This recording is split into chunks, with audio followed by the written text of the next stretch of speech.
तो टाइपिंग में मिस्टेक हो रही थी। तो मैंने ना, जैसे मेरा सिस्टम बना रखा है कि एक जना टाइप करेगा और दूसरा जना उसको चेक करेगा, फिर उसके बाद ही मेरे पास में आएगी वो रिपोर्ट। तो बहुत समय से सही चल रहा था, एंड स्टाफ भी बहुत ज्यादा नहीं है, तो व्यवहार और वो सब जो अपना कोलेब्रेशन, वो सारा अच्छा व्यवस्थित है। लेकिन 2-3 दिन बाद में ही जब वो मिस्टेक दोबारा रिपीट हुई, तो फिर मैंने ना थोड़ा सा गुस्सा करा कि जब बता रखा है कि इस तरीके से सिस्टम को रखो तो ये क्यों नहीं इम्प्लीमेंट हुआ। उस दिन मैं गुस्सा हुई थी। बट देन आई वाज अच्छा, हालांकि वही वाली बात हुई कि उस दिन के बाद से सब थोड़े से सजग हो गए, और ढंग से काम भी शुरू हो गया था। लेकिन मेरे लिए सवाल ये है कि अगर मैंने गुस्सा किया तो ऑब्वियसली उस वक्त तो ऐसा नहीं लगेगा कि वो न्याय है। लेकिन और क्या तरीका है, मतलब हम इसको, क्योंकि अगला तो भ्रमित वाली कैटेगरी में है, तो वो अपने इसको उतना कर्तव्य के अंदर शायद ना ले। तो ऐसे में हम उन लोगों के साथ में कैसे डील करेंगे जहां हमको न्याय भी करना है, लेकिन उनको ये भी मालूम होना चाहिए कि वो जो काम कर रहे हैं वो कितना इम्पोर्टेंट है। फिर इसमें मुझे तो ऐसे दो चीज लगता है। मतलब एक तो मतलब ये स्थिति होना कि ठीक है, काम के लिए हमको ऐसा लगता है कि ऐसी भाषा भाव भंगिमा हमको करना है, ठीक है। लेकिन उसके साथ साथ मेरे अंदर में कोई आवेश नहीं है। मतलब जैसे मैं जब गुस्सा कर रही हूँ तो वो एक तरीके से अभिनय जैसा है।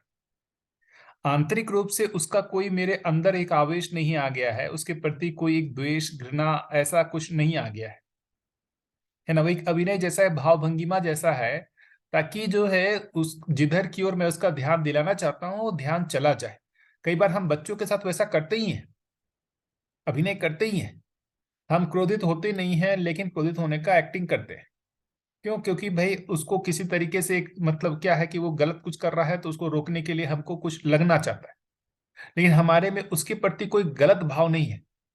तो देखिए ना, बच्चे को ये चीज कम्युनिकेट भी होता है।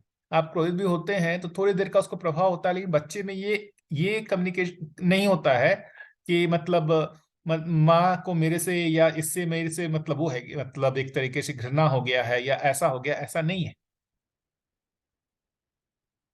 तो ये एक चीज है कि हम उस क्षण वैसा किए, लेकिन उसके बाद जो हम उसके साथ व्यवहार कर रहे हैं वो उसको दिखना चाहिए कि हाँ, इस पे उस चीज का प्रभाव नहीं है। पुराने जो भी उस समय जो भी हुआ था, जो एक हमने जो एक तरीके से कठोर वचन आपने कहा या जो भी कहा, उसका प्रभाव उसको लगेगा कि भाई ऐस उसका प्रभाव अभी नहीं है। वो उस क्षण हमने गलती, उसके लिए हमारे ध्यान आकर्षण कराया गया, लेकिन जब नेक्स्ट टाइम हम उससे इंटरेक्ट कर रहे हैं तो उसमें उसकी ग्रंथियां नहीं है। ये चीज उसको पकड़ में आती है। मुझे तो एक चीज लगता है कि हम्म। ये हाँ ठीक काम है, वो करता है। मेंटेन हाँ, है। हाँ जी जी, वो ठीक है, वो बस मेरे को ये था कि मैंने हाँ जोर से भी नहीं बोले, और बता दिया 2-3 दिन पहले, फिर भी रिपीट हो रहा है वो चीज, तो फिर अब एक बार को जोर से बोले बिना, मतलब मुझे, खैर आया तो उस वक्त तो आवेश ही आया था कि अभी 3 दिन पहले बताया ना, how the same thing is being repeated again. तो और जबकि सिस्टम बना दिया है, ये भी नहीं कि लाइक सारा एक ही के ऊपर जिम्मेदारी डाल रखी है, आपस में coordinated work and all those things. लेकिन हाँ ठीक है, कोई दुर्भावना नहीं थी डेफिनेटली, वो सालों का एक जो रिलेशनशिप बिल्ट हुआ है उसकी वजह से नेक्स्ट डे हम, मतलब लाइक उसका कोई ट्रेस नहीं बचा था। तो बिल्कुल। ठीक है, मतलब मैं समझ गई आपकी बात, और मेरे को भी ठीक है, क्लियर है कि इसको कह सकते हैं कि ये न्याय की कैटेगरी में नहीं है। क्योंकि देखिए मतलब बाबा जी को भी मैंने देखा था कि कई बार भाव भाषा जो है या भाव जो है वो हो गया, मतलब ऐसा भंगिमा जो है वो हो गया, कठोर हो गया, जोर से डांटा। हम्म। लेकिन उसका उसी क्षण के बाद जो है दूसरे क्षण में कोई उसका प्रभाव नहीं है, वो ध्यान आकर्षण के लिए है, हो गया। लेकिन उससे उनके अंदर वो आवेश आया हुआ ऐसा नहीं था। कई लोगों को लग सकता था कि भाई इनको क्रोध आया, लेकिन मेरे को कभी नहीं लगा, मैं तो उनके साथ रहता, कभी उनको ऐसा क्रोध नहीं आता था। वो ध्यान आकर्षण के लिए था। उसमें उनके प्रति जो भी एक स्नेह कहे या जो भी कहे, एक जो मूल्य है, उसमें कोई परिवर्तन नहीं होता था। ये अद्भुत चीज है। वो भाषा रूप में क्रोधित होकर के कुछ बोल रहे हैं कठोर, लेकिन जो भाव रूप में है, जो पहले स्नेह जो था वो बना हुआ है, था जैसे पहले वैसे ही बना रहता था। ये हम सभी लोग को कम्युनिकेट होता था। तो ये समझ में आता था कि भाई उन्होंने जो गुस्सा किया है वो बेसिकली किसी एक और हमारा ध्यान दिलाने के लिए किया है, तो हम लोग भी उसको अन्यथा नहीं लेते थे। ये एक बड़ी बात मुझे लगती है। यदि हमारे हाँ भैया, अंदर वो ही कई वीडियोस में हम देखते थे कि वो हाँ, डांट देते हैं, तो वो थोड़ा सा मुझे अच्छा सा तो नहीं लगता था। मैंने कहा कि ऐसे कैसे, मतलब वो थोड़ा सा हमको नहीं, क्योंकि अब हम तो वीडियो देख रहे हैं ना, हम भाव थोड़ी ना देख रहे हैं कि बाद में कैसे क्या हो रहा है। तो वो थोड़ा सा अच्छा नहीं लगता था। लेकिन अब जैसे आप एक्सप्लेन कर रहे हैं कि वो अगर इतने मतलब न्याय पूर्वक और उनके साथ में अगर तालमेल है, तो जिसको कह रहे हैं उस व्यक्ति को बेशक बुरा ही नहीं लग रहा होगा, लेकिन जो सुन रहा है, वीडियो देख रहा है, उसको लग रहा, मतलब जैसे मुझे लगा कि ऐसे कैसे बोल रहे हैं, लाइक ऐसे कैसे सीखा जाए, अब नहीं समझ में कोई चीज नहीं आ रही है तो दो बार पूछेंगे ही। नहीं, ये चीज अद्भुत थी। जैसे क्या होता है ना, कई बार मतलब हम जिसको डांट देते हैं बहुत जोर से, हम ही उसके पास जाते हैं ना, तो हम ही आंख नहीं मिला पाते हैं। कहीं ना कहीं हमको ही संकोच होता है आंख मिलाने में, ऐसा होता है कि नहीं? मैंने बाबा जी में देखा कभी हम्म। ऐसा नहीं, जैसा वो पहले आंख मिलाते थे वैसा ही आंख मिलाए, वैसा ही स्नेह, वैसा ही प्यार। ये चीज तो देखिए साथ रहने पर पता चलता है ना, कि जो उन्होंने डांटा वो किस चीज के हाँ लिए डांटा। हाँ। कि भाई उसका कोई प्रभाव नहीं है, एग्जैक्टली। डांट दिया उसका कोई प्रभाव नहीं है। कि भाई जैसे उसके साथ व्यवहार में, स्नेह में मैंने इसको डांटा था, इसने सामने वाले में हो सकता है प्रभाव, क्योंकि सामने वाला उस चीज को यदि निगेटिव अर्थ में लिया है तो उसमें प्रभाव हो सकता है। लेकिन बाबा जी में कोई प्रभाव नहीं रहता था। यही तो अद्भुत चीज है। और मैंने ऐसा भी देखा है, आपको क्या बताऊं, मतलब अद्भुत लगता है। बहुत जोर से डांट दिया, बहुत जोर से, सामने वाले ने नहीं पचा पाया, मतलब सामने वाले उसको नहीं पचा पाया। तो बाबा जी को लग रहा था कि ज्यादा हो गया, तो बड़ा पुचकार के पूछते थे, बेटा हमारा अधिकार है ना, हम डांटू कि ना डांटू? एकदम ऐसा पुचकार के, हमारा अधिकार है ना, हमको अधिकार दिए हो ना डांटने का। सामने वाला उसी समय हाथ जोड़ के, बाबा जी बिल्कुल अधिकार है, उसका सारा जो भी निगेटिविटी है सब धुल जाता था।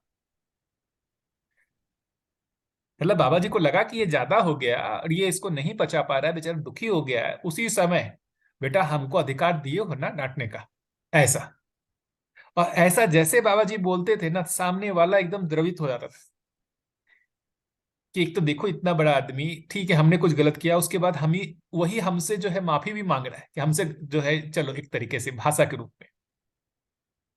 तो मतलब उस व्यक्ति के जीने में वही कहना कि जब भी वो डांट रहे हैं उसमें उनमें क्रोध आवेश आ गया है, ऐसा नहीं है।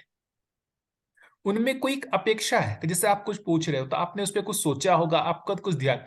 जैसे जनरली होता क्या था ना, बाबा जी कुछ बता रहे हैं, सामने वाला आदमी जो पूछ रहा है वो सुनता ही नहीं था, वो बेसिकली अपना ही कुछ कंफर्मेशन कराना चाह रहा है ना। मतलब जैसे मैं जो सोच के आया हुआ ना उसी को कंफर्म कराना चाह रहा हूँ, अब वो जिधर की ओर ध्यान देना चाह रहे हैं वो, मैं सोच ही नहीं रहा हूँ, उधर की ओर सोच ही नहीं रहा हूँ, तो गुस्सा आता ही था। मतलब ये चीज को मैं देखा हूँ कि मैं खुद जब मैं पढ़ाता था ना फिजिक्स, उसमें मैंने भी ऑब्जर्व किया। अब क्या है, जो बच्चा है वो अपना ही लॉजिक लेकर के आया हुआ है। अच्छा वो मुझे दिख रहा है गलत है, मैं उसको जो दिखाना चाह रहा हूँ वो उसको सुनना ही नहीं चाह रहा, वो अपना ही बोलना चाह रहा है। एक बार डांटना पड़ता है, पहले चुप रहो, पहले मेरा सुन। यही चीज तो वो भी करते थे। उनको दिख रहा है कि भाई ये जो बोल रहा है वो गलत है, पहले मेरी बात सुन तो लो। नहीं सुन रहा है तो उसमें अपनी भाषा को मतलब थोड़ा जोर कर दिया, इतना ही किया। लेकिन अंदर उनमें कोई वो दिक्कत नहीं देखा, मैंने कभी नहीं देखा किसी के साथ भी। किसी भी व्यक्ति से मैंने क्रोध करने के बाद जो है उसके व्यवहार, उनके साथ जो मूल्य के निर्वाह करने में कभी कोई भी परिवर्तन नहीं दिखा। मैं खुद ही एग्जाम्पल हूं, मुझे बहुत डांटे हैं, लेकिन कभी उसका प्रभाव, मतलब जो नेक्स्ट दूसरे समय जो हुआ, कभी उसका प्रभाव नहीं दिखा मेरे को। और जब भी मैंने इसको देखा कि जो डांटे हैं इसका मतलब कुछ मेरे लिए ध्यानाकर्षण कराने के लिए है, तो उसमें मुझे दिखता ही था कि वो जिधर मेरा ध्यान दिलाना चाह रहे थे मैं उधर दे ही नहीं पा रहा था। उनके डांटने के कारण ही मैं ध्यान दे पाया कि भाई इतने जोर से हमको डांटे, इसका मतलब कुछ तो मैं गड़बड़ कर रहा हूँ। तो वो जो वीडियो में बहुत छोटा सा भाग जो है उनका दिख रहा है, व्यवहार का पूरा भाग नहीं दिखता है ना। व्यवहार का पूरा भाग उनके साथ पूरे समय जीने में दिखता है। हाँ, बात सही है। हम्म। बच्चे को दिखता है ना, जैसे देखिए, आप बच्चे को डांटते हैं, है ना, लेकिन बच्चा कभी भी जो है उसको अन्यथा नहीं लेता है। मैं तो देखता हूँ, मैं भी अपनी बेटी को डांटता हूँ सही के, कई बार जो ऐसा है, लेकिन बच्ची कभी उस चीज को अन्यथा नहीं लेती है, क्योंकि बच्ची को ये विश्वास है कि मैं उससे स्नेह करता ही हूँ। वो कुछ मनमानी कर रही है, उसके लिए मैंने रोकने के लिए ऐसा कहा, है ना, लेकिन इससे मेरा उसके प्रति जो एक कहे स्नेह का भाव है वो नहीं बदला। ये बच्चे को कम्युनिकेट होता है। आप हम सभी लोगों ने ऐसा देखा तो होगा, ही बच्चों के साथ हमारे को मतलब ऐसी प्रॉब्लम नहीं आती है। ये बच्चे को डांटने से बच्चे में ऐसा नहीं होता है कि भाई वो एक दूरी जैसी बन जाती है। हाँ, एक आयु तक तो नहीं बनती, एक आयु के बाद वहां भी दूरी बनने लगती है।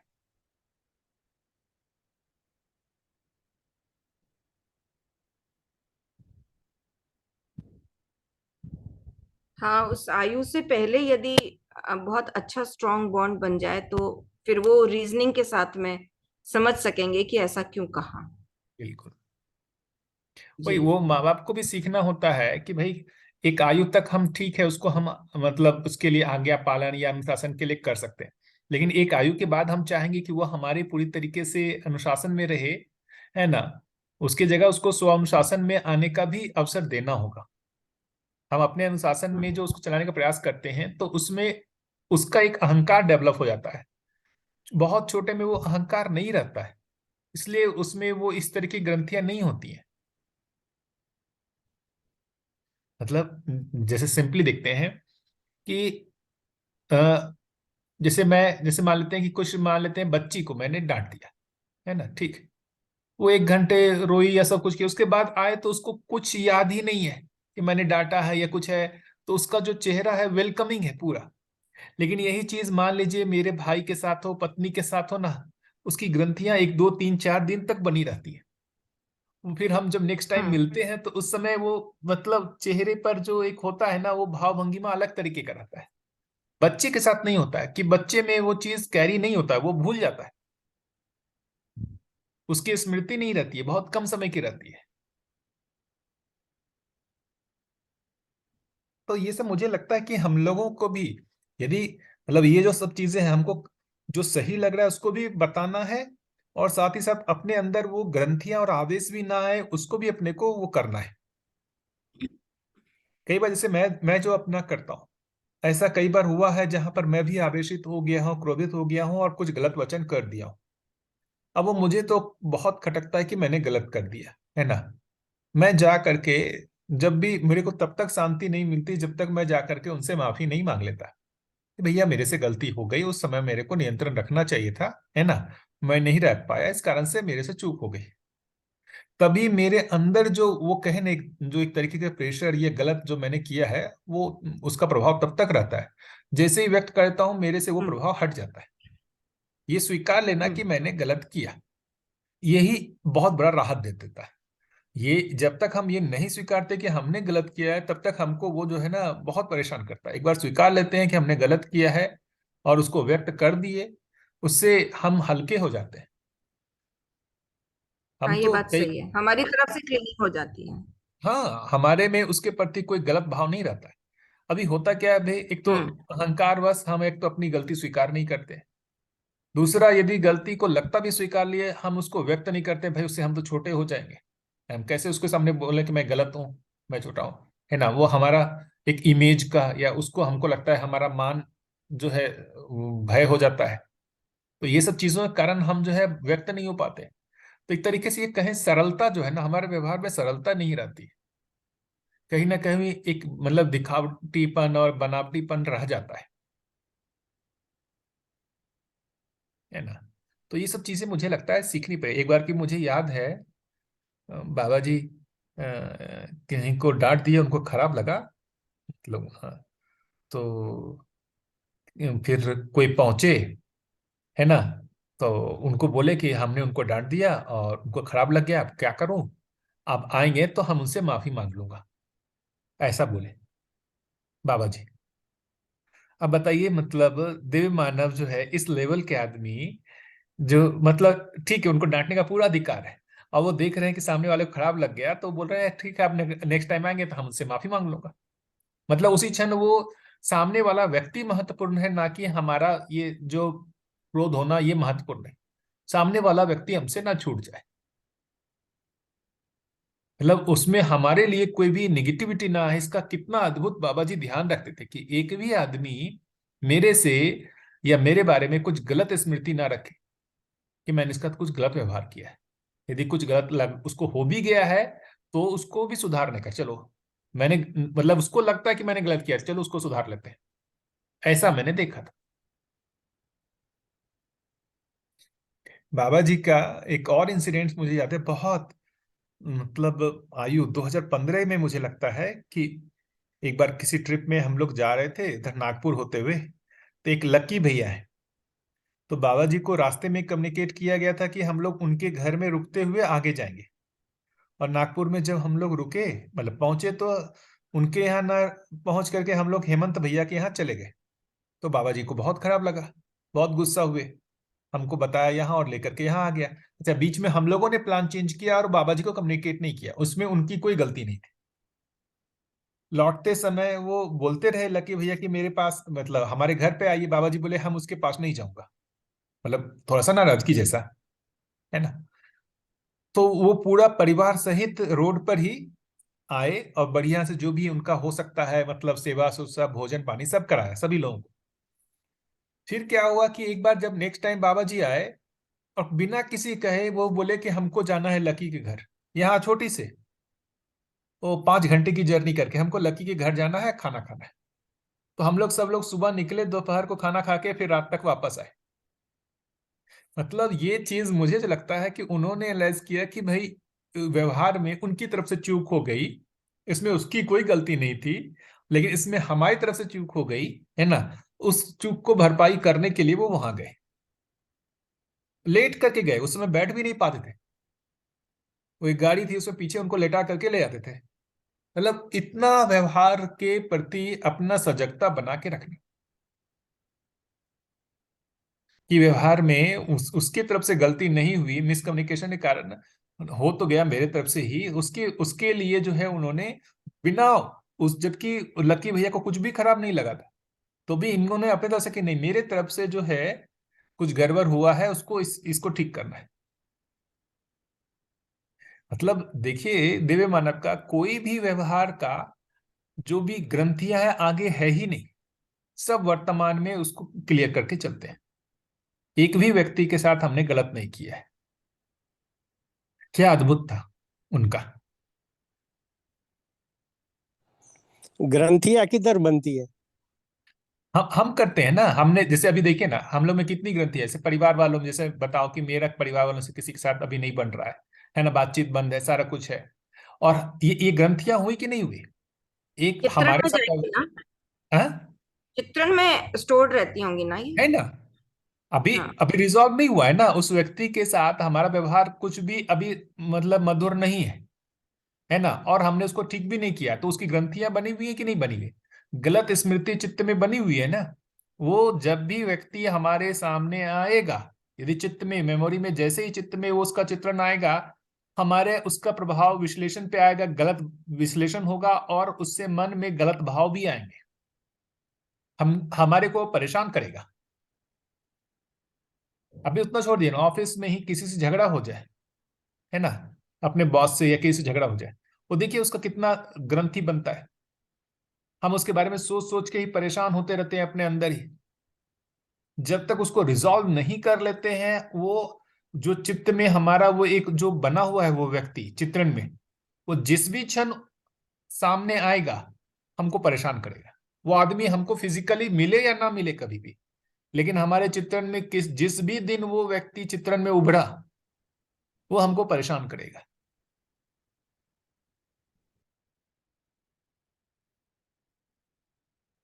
है कि नहीं ऐसा।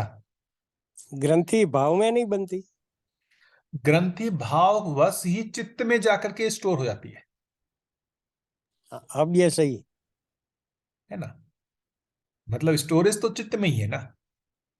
हम्म। तो वो जैसे ही वो गलत भाव के साथ चित्त में स्टोरेज है, वो जैसे ही चित्त से वापस आता है तो वो गलत भाव सारा कुछ जो है वो खुल जाता है। तो जब तक उनके प्रति हमारा पॉजिटिव भाव नहीं होगा ना, तब तक ग्रंथि बनी रहती है। पॉजिटिव भाव बिल्कुल रहता है तो ग्रंथि पिघल जाती है। बिल्कुल, हमको करना ही पड़ेगा। मतलब उसके प्रति जो है हमारा अच्छा भाव बनना ही पड़ेगा। और कई बार अच्छा भाव अपने अंदर होने मात्र से नहीं होता है, ये अच्छे भाव को जाकर के उस व्यक्ति के सामने व्यक्त भी करना पड़ता है। और ये आई चीज, आपने बाबा जी की जो सब बातें की ना, हाँ, वो उनका भाव बना रहता है। बाहर से भले दिमाग से वो डांटे कुछ भी करे, लेकिन भाव उनका बदलता नहीं।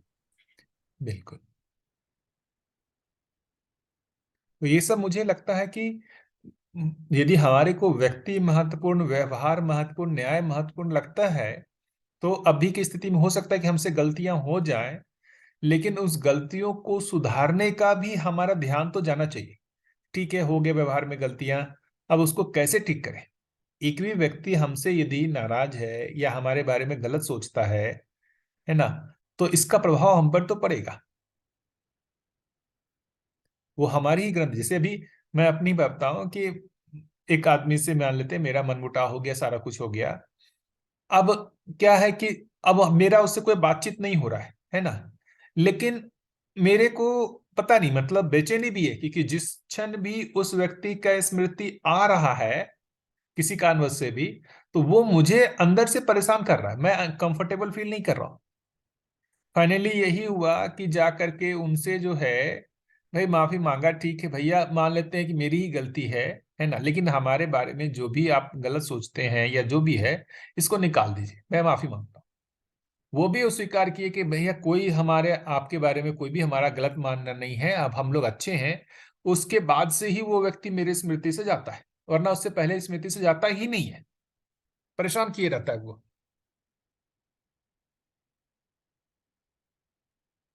तो किसी भी व्यक्ति के प्रति यदि हम निगेटिव हैं, तो उसका प्रभाव तो हमारे ऊपर रहेगा, वो हमको परेशान करेगा। या हम उस व्यक्ति से हो सकता है कि मिले भी ना, तो भी हमको वो परेशान करेगा। ये आपने बहुत बढ़िया बात की। है ना।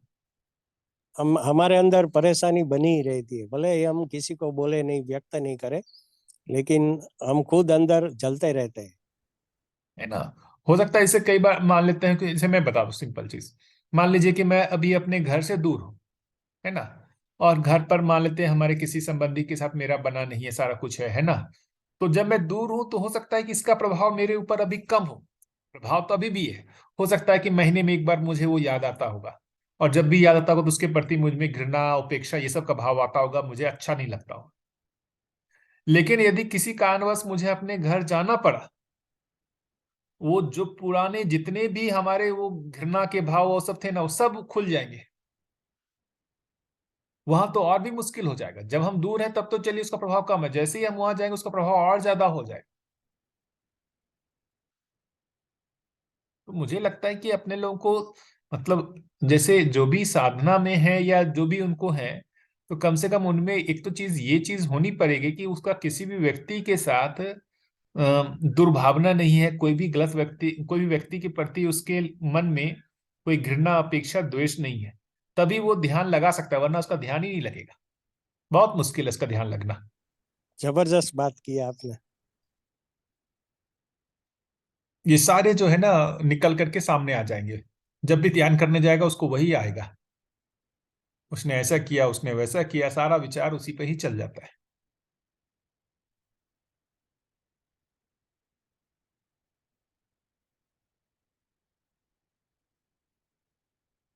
तो एक तरीके से मुझे लगता है कि, मतलब जो एक कहते हैं ना पूर्ण मूल्य प्रेम, उस प्रेम की शुरुआत यहीं से होती है कि भाई हमको व्यक्ति चाहे जैसा भी हो, है ना, हमारे में उसके प्रति, मतलब ठीक है प्रेम का भाव नहीं है, तो हमारे में उसके प्रति निगेटिव भाव भी नहीं हो। इतना तो मुझे लगता है कि ये तो मिनिमम कंडीशन चाहिए ध्यान करने के लिए। ये थोड़ा सा भी नेगेटिव भाव है ना, वो बहुत परेशान करेगा,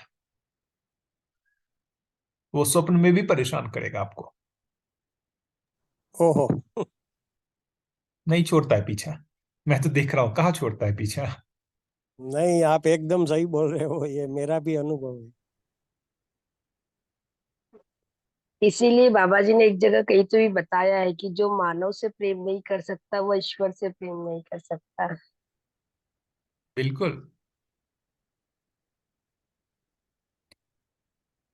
वो साधना काल में बाबा जी के वो साथ एक घटना घटी थी। तो आ, ये हुआ कि बाबा जी से कोई मिलने आए। तो बाबा जी ने बोला माता जी को कि कह दो कि मैं नहीं हूं, है ना।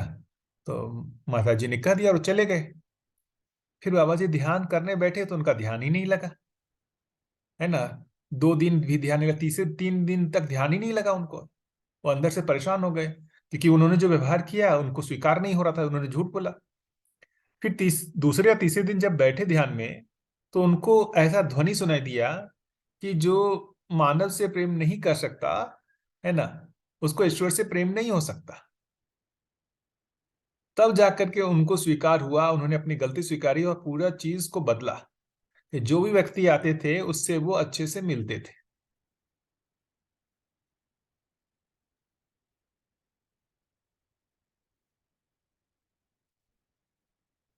है ना। तो मुझे लगता है कि यही मतलब जो ये कहते हैं ना, ये क्रमशः देखेंगे, धीरता, वीरता, उदारता, दया, कृपा, करुणा, ये देखेंगे तो सिक्वेंशियल है। जो अभी अपन प्रेम की बात कर रहे हैं ना, ये इसका प्रकाष्ठा हो गया वो जो करुणा की बात कर रहे हैं, दया, कृपा, करुणा। शुरुआत होगी धीरता से। धीरता का मतलब एटलीस्ट हमारे में उसके प्रति निगेटिव भाव नहीं है। उसने गलत किया जो भी किया, लेकिन उसको लेकर के हमारे स्मृति में कोई गलत भाव नहीं बना।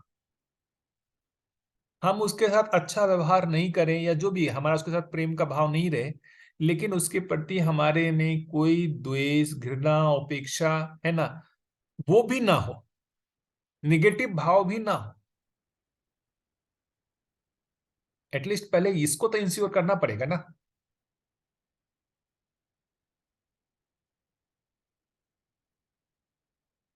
मैं तो देखता हूं कि हम इसी में उलझ जाते हैं। हम ये नहीं कर पाते कि ठीक है, हमारे को उसका व्यवहार खराब लग रहा है ना। उसमें लग रहा है कि भाई लाभ की दृष्टि है ना, उसमें लग रहा है कि ये गलत दृष्टि से व्यवहार कर रहा है, एकदम हमारे क्लोज ही है। तो ये चीज ध्यान कर पाना कि भाई उसको भ्रमित होने के कारण ऐसा कर रहा है ना। ये चीज हम ना करके, हम जो भी आसक्ति हमारी उसके प्रति बनी हुई थी, तो हमारे में उसके प्रति जो है ना घृणा का भाव आ जाता है। जितनी आसक्ति जहां है ना, उतना ही उसके व्यवहार से हम दुखी होते हैं, उतना ही उसके व्यवहार को हम पचा नहीं पाते हैं। उसने ऐसा क्यों किया, हम इस बात को जो है ना डाइजेस्ट करने के लिए तैयार ही नहीं होते। बहुत उलझते रहते हैं उसमें। लेकिन जो दूर आदमी है, जिसके साथ हम बहुत क्लोज रिलेशन में नहीं है, उस चीज को इजिली डाइजेस्ट कर पाते हैं।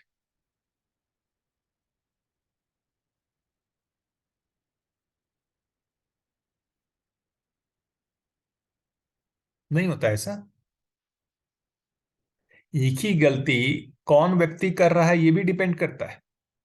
एक ही गलती हमारी, मतलब पति पत्नी, पति का जैसे मान ले मेरी पत्नी कर रही है, या मेरी माँ कर रही है, या मेरा भाई कर रहा है, मेरा दोस्त कर रहा है, या मेरे कलीग कर रहे हैं, या मेरे जैसे देखता हूँ कहीं कहीं पर कोई राह चलती किसी व्यक्ति ने मेरे से वो गलती की। क्या सबका प्रभाव एक जैसा होता है क्या? नहीं होता ना।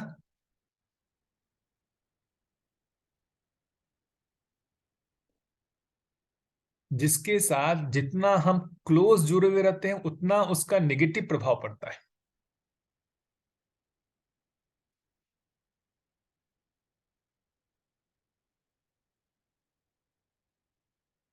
बोलिए, आप कुछ बोल रही थी दीदी, रेणु दीदी। नहीं, मैं बस सहमति कर रही थी। ये बात सही है कि कहीं तो बहुत मैटर कर जाता है, कहीं नहीं करता। तो लेकिन एक रीजन, बात ये भी है कि जो जो देखा है कि किसी व्यक्ति के साथ में जब बहुत क्लोज संबंध होता है, तो वहां अगले की गलतियां स्वीकार भी हो जाती हैं। और जैसे मैंने बताया कि भाई मैं गुस्सा कर गई थी, तो लेकिन वही है कि मन में और ऐसे भाव नहीं आते, एंड वो वहीं पैचअप हो जाता है।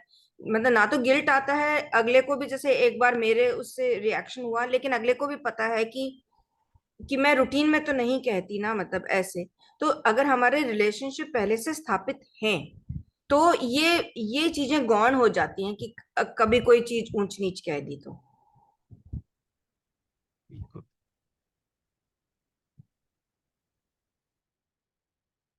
मतलब अभी के समय तो मुझे जो लगता है कि अभी वर्तमान समय में जो हमारे समाज की स्थिति है, वहां पर तो अ, हमको पहले से ही बहुत क्लोज रिलेशन में भी ये सोच करके तैयार रखना पड़ेगा कि इनसे वो न्याय की अपेक्षा नहीं की जा सकती। इनकी दृष्टि भी प्रिय हित लाभ के अर्थ में ही होगी। तो वो कुछ मतलब गलत करते हैं या जो भी करते हैं, उसमें हमको उदार बने रहना पड़ेगा, कोई उपाय नहीं है। कहाँ से न्याय की अपेक्षा करें, किससे न्याय की अपेक्षा करें? न्याय का पता कहाँ है? पहली बार तो बाबा जी से पता चल रहा है। बाकी न्याय की पता है कहाँ? परिवार में नहीं पता है, ना समाज में पता है, और हम अपेक्षा कर रहे हैं, तो उसमें हम उलझेंगे ही। तो अभी के समय मुझे लगता है कि थोड़ा अपने आप को मतलब और उदार बनाने की जरूरत है। अभी मतलब मुझे लगता है कि अभी हृदय बहुत विशाल करना पड़ेगा, तभी आप समाज में रहते हुए ये जो एक जीने का अभ्यास, न्याय का अभ्यास कर सकते हैं, वरना बहुत मुश्किल है। ऑप्शंस नहीं है ना, या आपको न्याय वाला, जैसे मान लेते हैं बाबा जी जैसे व्यक्ति, तब तो आपके पास बहुत सारे ऑप्शन है कि भाई बाबा जी जैसे बहुत सारे व्यक्ति हैं, मैं इनके साथ ही जीऊंगा, इनके साथ व्यवहार करूंगा। यहाँ पर आपको पता है कि पहले से ही न्याय होने वाला है, कोई झंझट नहीं है। लेकिन अब जहां पर सारे व्यक्ति जो है, जहां भ्रमित अवस्था में है, वहां कोई भी न्याय का किसी को नहीं पता है, और वहां पर आप अपेक्षा लगा के बैठे हुए हैं, स्वीकार करने को तैयार ही नहीं है कि वो न्याय नहीं कर सकता।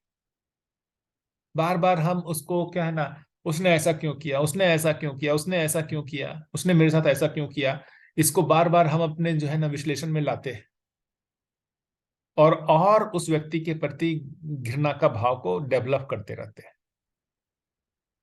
ये चीज स्वीकारने को तैयार ही नहीं हो पाते हैं कि भाई वो भ्रमित अवस्था में है तो करेगा ही ऐसा, चाहे जितना भी हमारा उसके प्रति क्लोज रिलेशन मोह क्यों ना हो।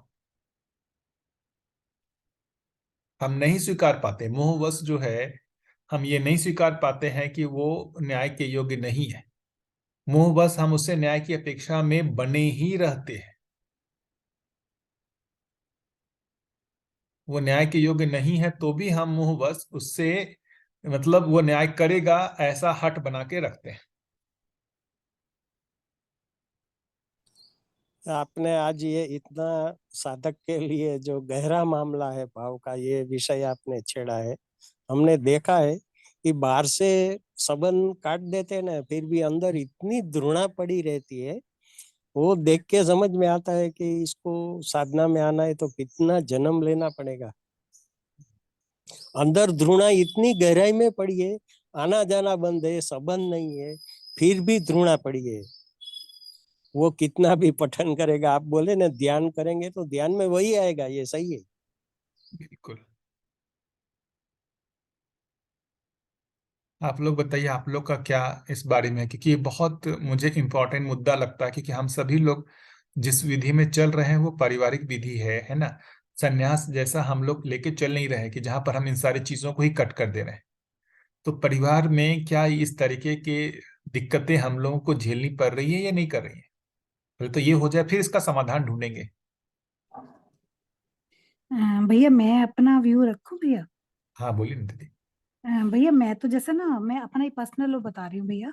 जैसे पहले जब मैं इससे नहीं जुड़ी थी, तब मैं जैसे मैं हमारे घर में भी जैसे प्रॉपर्टी का डिस्ट्रीब्यूशन हो रहा था, तो मुझे भी ये था कि भी हम दो जैसे दो भाई हैं, तो दोनों भाइयों में बराबर बराबर इक्वल डिस्ट्रीब्यूशन होना चाहिए।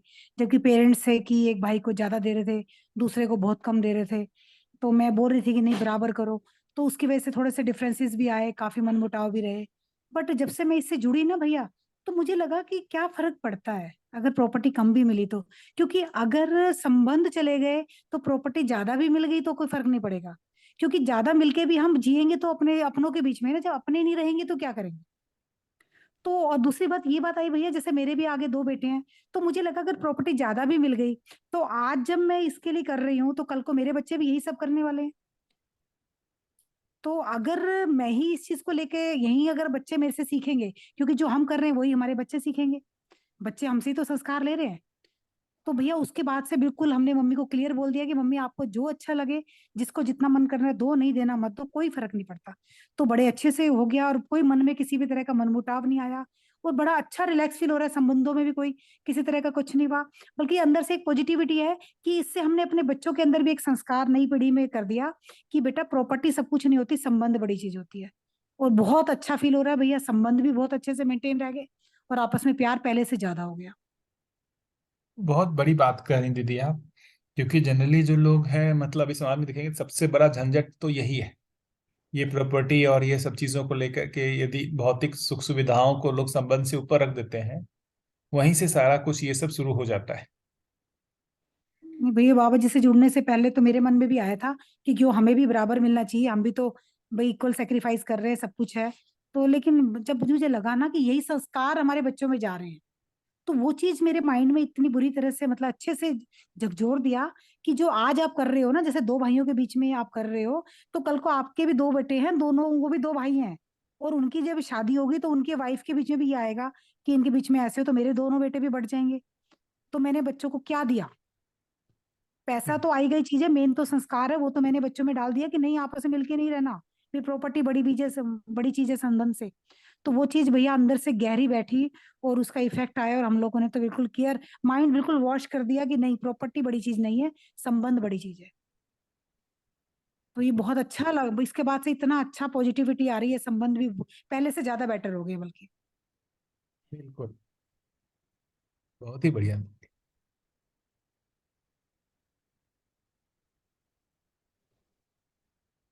और एक चीज और भैया, जैसे मैं ना इसी प्रॉपर्टी के चक्कर, मैं कभी मम्मी के सामने ऐसे बोली नहीं कभी उल्टा, और मैं कभी नहीं बोलती थी, बच्चों को भी कभी नहीं बोलती थी भाई इस प्रॉपर्टी के चक्कर में। मैंने एक बारी मैंने खुद से बोला, जबकि बोलने के बाद मैंने थोड़ी देर बाद ही सॉरी फील कर लिया था, क्योंकि मेरे बेसिक नेचर में ये नहीं था कि बोलना और ये सब। लेकिन मेरे बेटे ने वही चीज अपने दिमाग में बिठा ली कि मम्मा आपने उस दिन ऐसे गलत बोला था। वो बेटे ने मुझे एक दो बारी रियलाइज कराया कि आपने उस दिन ऐसे गलत बोला था। तो मुझे लगा कि संस्कार बड़ी चीज है भैया, व्यवहार ठीक होना ज्यादा बड़ी चीज है। प्रॉपर्टी तो मैं इन बच्चों के लिए तो प्रॉपर्टी के लिए कर रहे हैं, अगर ये बच्चों में संस्कार गलत रह गए तो प्रॉपर्टी हम कितनी भी करोड़ों जमा करके चल जाए इनके लिए, वो सब बेकार है। वो चीज ने मेरे को एकदम से स्ट्राइक किया, और इस चीज का इम्पैक्ट मेरे बच्चों में भी जा रहा है, बच्चों में भी बहुत अच्छे से है। तो मुझे तो बहुत अच्छा लग रहा है। बिल्कुल, बहुत बढ़िया। इसे, मतलब मुझे लगता है आपने जो निर्णय लिया वो एक्सेप्शन जैसा ही है। समाज में जनरली ऐसा तो बिल्कुल ही नहीं दिखने को मिलता है, संबंध जाए है ना, बस प्रॉपर्टी ना जाए। नहीं भैया, मैं तो बहुत आजकल बहुत खुश रहती हूँ। और इधर जैसे मैं अपने मायके में भी लगा लो, हम दो ही बहन भाई हैं, उधर भी भैया भाभी को ही रहता था कहीं ये प्रॉपर्टी ना ले ले। मैं वहां बिना उनके कहे ये कागज पे लिख के दे आई कि आप इस पेपर को, कि मैं अपने होशोहवास में पूरा अब ये घोषणा कर रही हूँ कि मुझे आपकी प्रॉपर्टी से, पापा की प्रॉपर्टी से कुछ नहीं चाहिए। मैं लिख के दे आई हूँ, जबकि उन्होंने कोई विल नहीं बनाई, कुछ नहीं, मैं अपने आप से ही लिख के उनको दिया कि मुझे आपकी प्रॉपर्टी से कुछ नहीं चाहिए। और इतना रिलैक्स फील होता है कि किसी के सामने भी मुझसे प्यार से बोलो, बस मुझे प्यार के अलावा कुछ नहीं चाहिए। वही मतलब, संबंध को ऊपर रखेंगे तभी ये निर्णय हो पाता है, वरना और बहुत जनरली अच्छा लोगों, फील होता है भैया, जीने में मजा आता है भैया। संबंध को लोग ऊपर रख ही नहीं पाते हैं। मैं तो बिहार का हूँ, वहां पर तो मैंने जो देखा है, जो संबंधों की हालत है, पता नहीं, उतना खराब हालत तो मैंने कहीं और नहीं देखा। संबंध की कोई पहचान नहीं है, नहीं भैया, सिर्फ सब और जगह है, सिर्फ। बिहार में नहीं, दिल्ली में, हरियाणा में, सब जगह है। ये हाँ, तो आपको इससे ऊपर उठना पड़ेगा, नहीं तो संबंध तो जाने वाले हैं। इतना घोर इस तरीके से भौतिकता का, इस सब चीजों को, संबंध का कोई नहीं। भाई बहन माता पिता, मतलब ऐसा लगता है कि भाई कैसे संसार में अपन जी रहे हैं, है ना। वही मुझे लगता है कि जो उदारता का मतलब है, पहले तो अपने लोगों को यही पाना पड़ेगा। भैया मैं तो ये जानती हूँ, देखो जो अभी नहीं कर पा रहे तो उनको तो ये दर्शन का पता ही नहीं है, उनको पता ही नहीं है कि संबंध जो है वो ज्यादा बड़ी चीज है। तो मैं तो ये कहती हूँ जैसे हम लोग जुड़ गए हैं तो हमें तो पता चल गया है, तो हमें तो कम से कम इसमें आगे बढ़ना चाहिए। पहले हम लोग आगे बढ़ेंगे तो फिर धीरे धीरे उन तक भी ये बात मैसेज जाएगी, कि जब वो हमें ऐसे जीता हुआ देखेंगे ना तो उन तक भी मैसेज कन्वे होगा। तो पहल तो हमें ही करनी पड़ेगी जो हम जुड़ गए हैं। बिल्कुल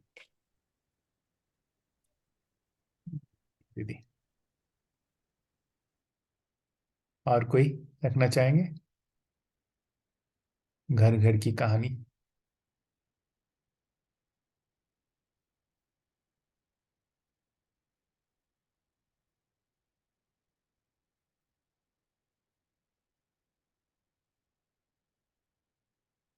क्योंकि ये सब एक परंपरागत दोष हो चुका है वहां पर।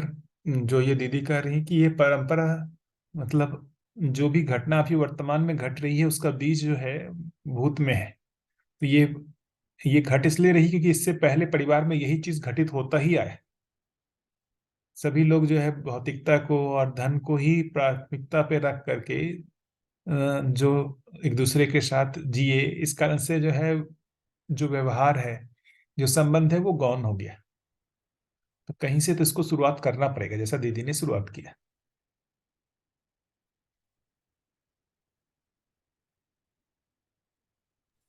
आज आपने जो बाबा जी की सब बातें की भाव की, ये सुन के तो मैं खुद इतना भावुक हो गया कि ये इतना हायर इमोशन का मामला है। ये दिमाग से तो सोचने समझने से नहीं समझ में आएगा, ये दिल का मामला है। और ये हायर इमोशन है, लोअर इमोशन नहीं। वही मतलब जो शिफ्टिंग है, मतलब मुझे जो लगता है कि मानव जिसको अभी अपन कहते हैं उसमें जो एक जीव चेतना कह रहे हैं, उसमें से जो पहला स्टेप है गुणात्मक परिवर्तन का, रुचि मूलक आस्वादन की जगह पे मूल्य मूलक आस्वादन की प्राथमिकता बन जाना। रुचि मूलक आस्वादन की जगह से मूल्य मूलक आस्वादन की तरफ बढ़ जाना। ये हम में यदि होने लगा है तो इसका मतलब हम में गुणात्मक परिवर्तन हुआ है। यदि मूल्य मूलक आस्वादन हमारे में होना शुरू नहीं हुआ है ना, इसका मतलब हम में गुणात्मक परिवर्तन नहीं हुआ। इस मूल्य मूलक आस्वादन को आप जो भी कह ले, भक्ति कर ले या जो भी कह ले, यही स्नेह की शुरुआत है, यही प्रेम की शुरुआत है, जैसा भी कह ले, लेकिन इसकी आवश्यकता है। मूल्य मूलक आस्वादन होना आवश्यक है। बाबा जी जैसा महान आदमी जो माफी मांगे तो हम किस खेत की मूली है, हमारा ईगो ही बीच में आता है और कुछ नहीं। बिल्कुल। हमारा मान भय, हम अपने मान भय से कारण ही जो है ये सब नहीं कर पाते। हमारे को लगता है कि हमारा जो भी अपने में एक जो इमेज बना के रखा है वो डाउन हो जाएगा, इस कारण से हम झुकने को तैयार नहीं होते। और ठीक है, झुकने को तैयार ना हुए उससे हम बहुत आराम में है ऐसा भी नहीं है, अंदर ही अंदर जो है परेशान भी रहते हैं। तो कई बार ये सब चीजें पढ़ते हैं तो उसमें भावावेश आता भी है कि भाई हम, चलो जितने भी संबंध खराब हुए हम सब उसको अच्छा कर लेंगे, है ना। लेकिन अभी दिक्कत क्या है ना, इतना मतलब जो समाज की स्थिति इतनी विकट है कि आप एक बार सही कर भी लें सबके साथ, आप फिर से आगे कुछ ना कुछ गड़बड़ी होगा ही, क्योंकि मतलब सब लोग अन्याय कर ही रहे हैं। तो मुझे जो लगता है कि अभी के स्थिति में ना, जो मैं बाबा जी को जैसा देखा कि गृहस्थ भी थे और सन्यासी भी थे, दोनों एक साथ थे, है ना। दायित्व कर्तव्य के निर्वाह करने में गृहस्थ थे और अपेक्षा के अर्थ में सन्यासी थे। दूसरे से किसी से कोई अपेक्षा नहीं, चाहे वो परिवारजन हो या कुछ भी हो। लेकिन जो भी जिनको भी परिवारजन माना, उनके प्रति जो उनका दायित्व कर्तव्य है उसको भी पूरा किया, भरपूर पूरा किया। तो खुद से करके तृप्त हो रहे हैं, किसी से कुछ प्राप्त हो करके मूल्यों के रूप में या किसी चीज में उससे कोई उनका मतलब डिपेंडेंसी नहीं था। यह अद्भुत चीज मुझे लगा।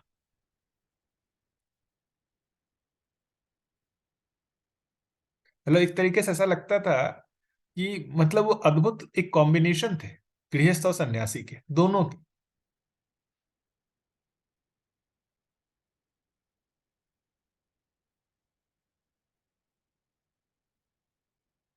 किसी से कोई उस तरीके से मतलब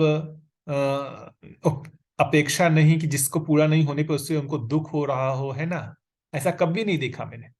लेकिन जो भी अपने परिवार जिसमें जी रहे हैं, एक तो परिवार अपना जन्मगत परिवार, उसके अलावा और भी परिवार, उन सब जगहों पे जो भी दायित्व कर्तव्य थे उनके, उस सब को उन्होंने बहुत अच्छे ढंग से पूरा किया। मतलब दूर से किसी को दिख सकता था कि यार ये बाबा जी भी मोह में है, ऐसा दिख सकता। लेकिन मैं तो बहुत निकट में रहा हूं, कोई मोह नहीं था। वो अपनी तरफ से परिवार में रहते हुए जो निश्चित किए दायित्व कर्तव्य उसका निर्वाह किए, है ना। और उसके रिटर्न में जो भी उनको भाव के रूप में या जो भी मिलना था नहीं मिला, उससे कोई प्रभाव नहीं पड़ा। अपनी तरफ से जो भी उन्होंने स्नेह ममता जो भी कहे उन्होंने लिए, मतलब जो भी अपना किया हुआ था निश्चय, उसको वो पूरा करते ही थे, सामने वाला पूरा करे या ना करे। कभी उनमें किसी के प्रति उपेक्षा घृणा ऐसा कभी नहीं दिखा। मुझे अद्भुत लगता था। मतलब मैं जितने दिन भी उनके साथ रहा, उनका व्यवहार मतलब एकदम ऐसा कहते हैं ना, मध्यस्थ व्यवहार, बिल्कुल मध्यस्थ व्यवहार जैसा लगता था। कहीं पर भी अतिरेक नहीं, कम ज्यादा बिल्कुल नहीं, एकदम सटीक। तो कह सकते हैं कि हर स्थिति परिस्थिति में कैसा सटीकता से जिया जाए, ये इसमें एकदम वो पारंगत थे। वही मुझे बार बार आश्चर्य करता कि ये सटीकता उनमें आई कैसे। हर स्थिति परिस्थिति में हर लोगों के साथ उनको जीना बहुत अच्छे तरीके से आता था, कॉम्प्रोमाइज करके जीना नहीं। एक जो बोलते हैं कॉम्प्रोमाइज करके जीना, वैसा नहीं, कॉम्प्रोमाइज कर, सुख सुख के साथ जीना, ये अद्भुत बात है। अभी तो बहुत सारे लोग हैं कि मैं भी जी लेता हूं, लेकिन वो कॉम्प्रोमाइज है। वो कॉम्प्रोमाइज नहीं था बाबू जी का। उनका वो सुख ही था। हर स्थिति परिस्थिति में वो सुखी ही रहते थे। हर तरीके के लोगों के साथ वो सुखपूर्वक जी पाते थे। ये बहुत ही आश्चर्य की बात है। मैं तो सही बता रहा हूं कि मेरे लिए तो बहुत आश्चर्य की बात थी कैसे ये संतुलन वो पाए हुए थे।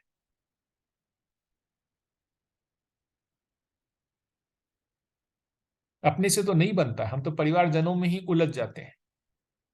एक छोटे से जो 10-20 लोगों का परिवार होता है उसी में हम उलझ जाते हैं, बाहर तो निकलना ही मुश्किल है। और वो परिवार, और इसके अलावा उन मतलब ये जन्मगत परिवार जिसको जो कहते हैं, उनके बच्चे बहू, मतलब उसके अलावा जो बहुत बड़ा कुनबा था जिनके साथ उनका एक जो है आत्मीय संबंध था। 1000 लोगों के साथ तो कम से कम जीते ही होंगे वो पारिवारिक रूप में, उससे भी ज्यादा। और सबके साथ वैसा ही विश्वास पूर्वक जी पाते थे, और सभी लोग उन पर विश्वास कर भी पाते थे।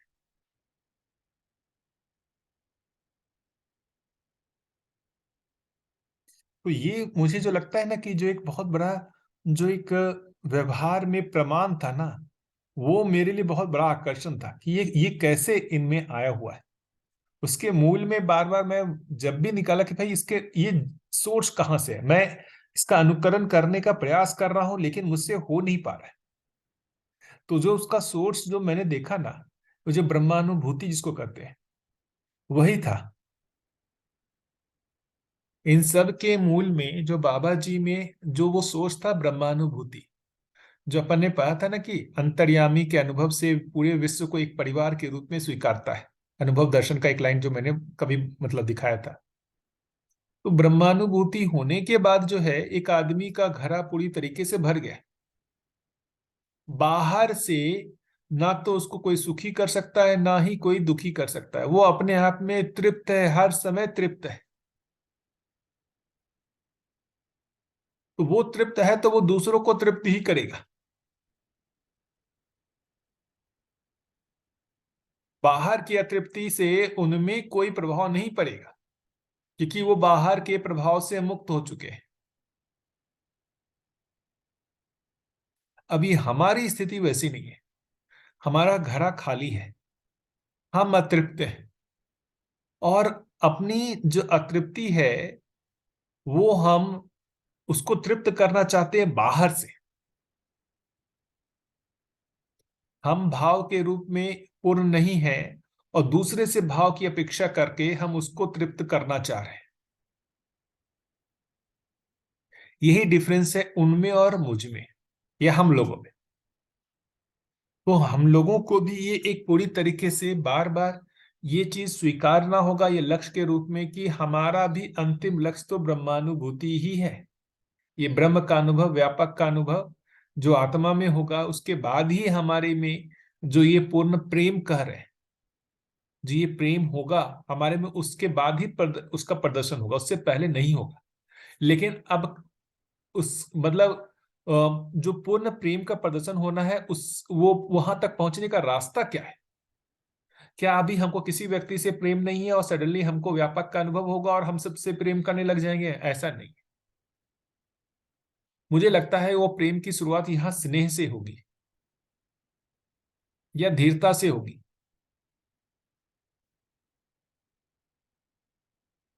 है ना? स्नेह से, धीरता से हमको शुरुआत करना होगा।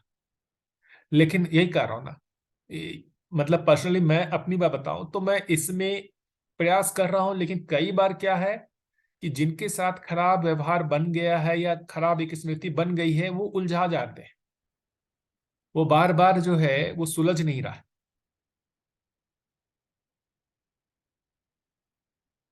उसमें कहीं ना कहीं ये है कि हमारा मोह जो है उसको सुलझने नहीं देता है।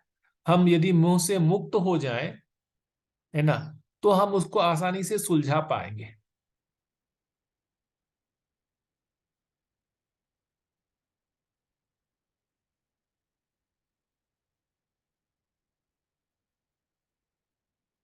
क्या आप लोग का क्या इसमें सोचना है?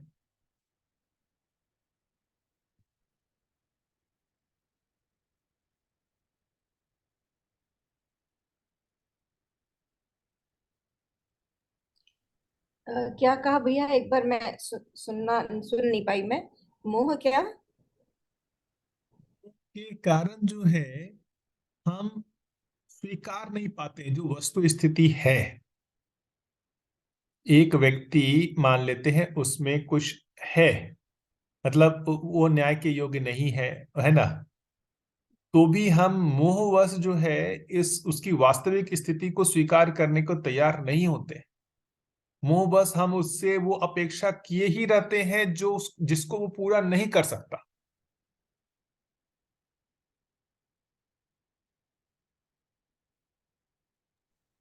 अच्छा, ठीक है। हाँ, हाँ, ये तो बहुत बड़ी पीड़ा का कारण है ही ना, कि संबंधों में अपेक्षा रहती है। तो पहले तो पता ही नहीं था कि ये अपेक्षा है। और और ये भी रियलाइज करना कि अगले को पता ही नहीं है कि ये हमारी अपेक्षा है, जिसको कि उसको पूरा करना है। और अगर पता भी चल जाए तो अभी भ्रमित होने की वजह से वो इस डायरेक्शन में देख ही नहीं रहा है, क्योंकि वो अपने प्रिय हित लाभ में ही जी रहा है। तो ये कॉन्फ्लिक्ट का एक बहुत बड़ा एरिया बन जाता है। वही ना। तो हमारे को एंड तो कम से कम ये चीज कि भाई, मतलब अपनी अपेक्षा को तो वो करना पड़ेगा ना, ठीक करना पड़ेगा।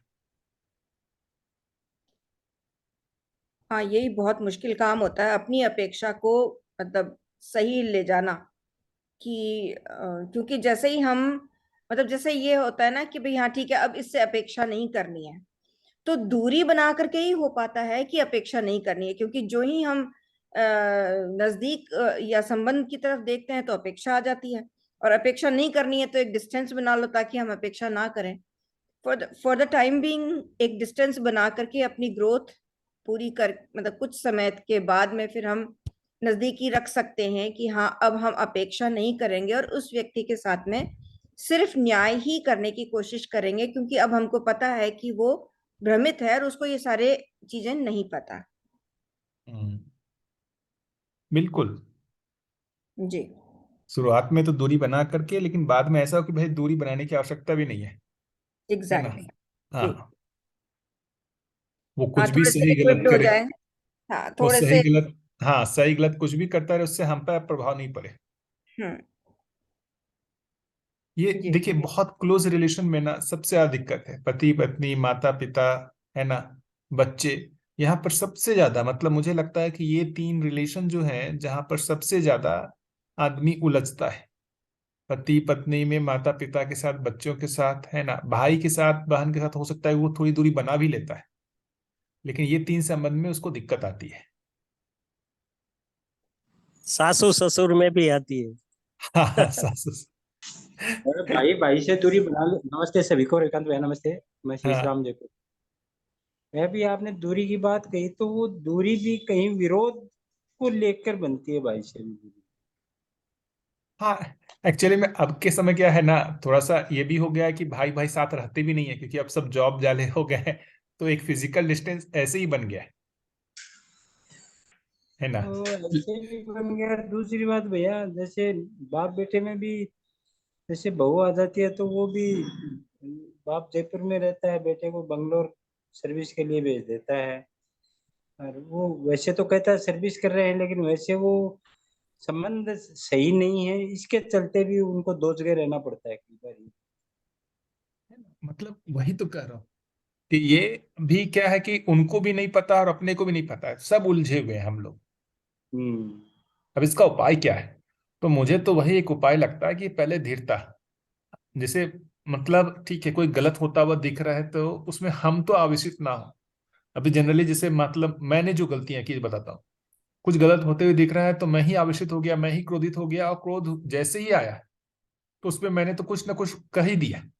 अब वो जो कह दिया क्रोधवश, जो गलत लग रहा है उसको मैंने बोल दिया, तो उसका कोई अच्छा प्रभाव पड़ा ऐसा नहीं है, है ना, क्योंकि सामने वाला उस वास्तविकता को स्वीकार करने को मतलब उसमें क्षमता है नहीं है ऐसा है। तो मुझे लगता वो है तो कि भैया अपनी क्षमता को जांचना पड़ेगा, अपनी क्षमता में हाँ, परिमार्जन होगा तभी जाके अपन तो कम से कम आराम में रहेंगे। मतलब वही अगले की वही क्या स्थिति है उसका आकलन करेंगे, और उसके अकॉर्डिंग अगर बनता पड़ा तो उसमें योग्यता बढ़ाएंगे, नहीं तो एक बार इंतजार करेंगे। वही उसी की बात करें, वही धीरता है। धीरता का स्टार्टिंग यहीं से है कि वह धैर्य बना के रखना है। अब हमारा धैर्य ही टूट जाता है। मेरे को लगता है भैया सबसे पहले हम स्वयं अन्याय नहीं करें, वही एक बहुत बड़ा स्टेप हो जाएगा। बिल्कुल। वाह, एकदम सही है। तो धैर्य टूटने का मतलब भी ये है कि भाई अपना सही सही, अपन किसी स्थिति में सही सही हुए नहीं। मतलब जैसे अभी आपने कहा ना, धैर्य बना के तो धीरता वीरता उदारता दया कृपा करुणा की स्थिति में स्वभाव अपने स्वयं के स्वभाव में आए ही नहीं, इसका अर्थ तो यही हुआ मैंने। बिल्कुल भैया, और उसी के और लिए तो जब तक काम अपने करना है। स्वभाव में नहीं आएंगे तब तक धीरता बनना इतना आसान नहीं हो। दो चार पांच बार में टूट ही जाएगी धीरता। वही अपने को वही काम करना है कि भाई हमारे में बस जो इसी धीरता पे काम कैसे करना है बने। भैया, आप बहुत बढ़िया कर। हम क्या होते हैं, हम दूसरे की तरफ ज्यादा फोकस्ड हो जाते हैं, हम उसको उसका एनालिसिस ज्यादा करने लगते हैं, उसके उसकी गलतियों पे ज्यादा हम मंथन करने लगते हैं, और उस पे ज्यादा दोषारोपण करने लगते हैं। यही मामला वो उलझ जाता है, उसकी जगह हाँ हमको बिल्कुल। दोषी उसी को ठहराते हैं, इसकी वजह से मैं सुखी नहीं हूँ। मतलब अपने हाँ, सुख सामने वाले में ढूंढते हैं। इसलिए हाँ, पूरा आकलन, पूरा मूल्यांकन जो कुछ होता है वो सामने के वाले का ही होता है, खुद का होता ही नहीं, खुद पे ध्यान ही बिल्कुल। नहीं जाता। वही अब पहला स्टेप वही कि पहले अपने ध्यान जाना कि भाई मुझ में धीरता कैसे डेवलप हो, है ना, ये मेरे में जो कमी है ना, ये मेरे में जो गड़बड़ी है, ये कैसे ठीक हो, इसके लिए हमको काम करना है। ये बार बार ध्यान आकर्षण अपने को करना पड़ेगा, तभी गाड़ी आगे बढ़ेगी, वरना तो मुश्किल हो जाएगा। हाँ, वो धीरता टूटी और उस पे ध्यान जाए, और उस पे काम करने के लिए और उसमें सुधार के लिए अपनी अपना वो जो भी मान लो उसमें कार्यक्रम बने, मतलब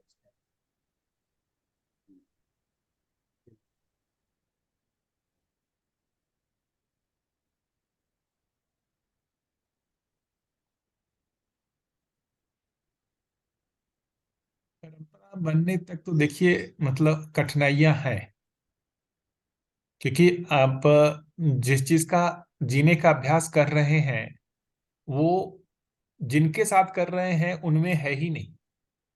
आपको न्याय का अभ्यास करना है।